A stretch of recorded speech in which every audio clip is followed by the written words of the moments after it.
Hi. ఇవాళ మామిడికాయ పచ్చడి పెడుతున్నాము. జీడావకాయ అంటారు. అంటే లేతకాయలు కాబట్టి జీడి ఉంటుంది కాబట్టి అదే చూడండి, ఈ పప్పు దీన్ని జీడి అంటారు కదా, ఉంటుంది కాబట్టి జీడావకాయ అంటారు అన్నమాట. టెంక ముదిరితే అప్పుడు నిలవావకాయ. అది ఇలాగ కోసేసుకుని శుభ్రంగా వాష్ చేసుకుని తుడిసేసుకుని కోసేసుకుని ముక్కలు చిన్న చిన్న ముక్కలు చూడండి. ఆయిలు, నూపప్పు ఆయిలు, దాంట్లో ఫస్ట్ ఆయిల్ వేసేసుకొని మనం ముక్కలు కొలిసేసుకోవాలి. చూడండి 3 అయినాయి.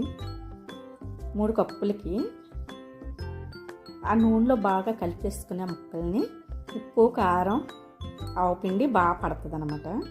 చూడండి, ఇప్పుడు ఆయిల్లో బాగా కలిపేస్తాం కదా ముక్కలు. ఇప్పుడు హాఫ్ కప్పు సాల్టు, చూడండి, కప్పుడు కారం,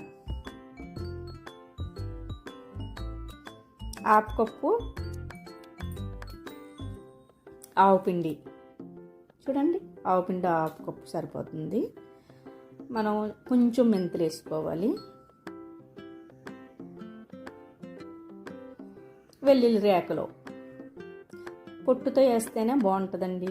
మనకి చక్కగా ఉప్పు, కారం అవన్నీ పడతాయి లోనకి, ఆయిల్ కింద వెళ్ళి చాలా బాగా పడుతుంది, బాగుంటుంది టేస్ట్గా.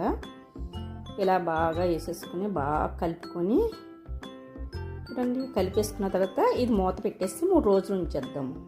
3 రోజుల తర్వాత చూడండి, చక్కగా ఆయిల్ వేసుకొని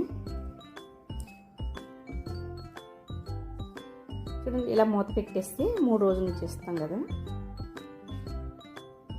3 రోజుల తర్వాత ఊరిపోయి ఉంటుంది, చాలా బాగుంటుంది టేస్ట్గా.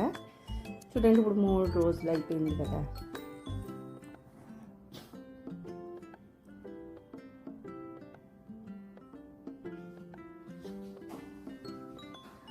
చూడండి, చాలా చాలా బాగుంది పచ్చడి, సూపర్గా ఉందండి.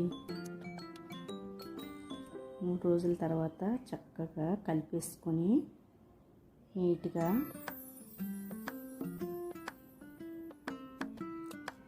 మనం 3 రోజుల తర్వాత శుభ్రంగా కలిపేసుకుని ఆయిల్ వేసుకొని కొంచెం అన్నంలో వేసుకొని తింటే ఉంటుంది, సూపర్గా ఉంటుందండి.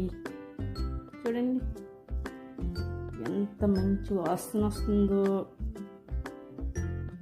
ఆంధ్ర ఆవకాయ అంటే సూపరు. చూడండి, ఇలా పెట్టుకుని ముక్కకి, ఒక ముద్దకి ఒక ముక్క వేసుకుని తింటే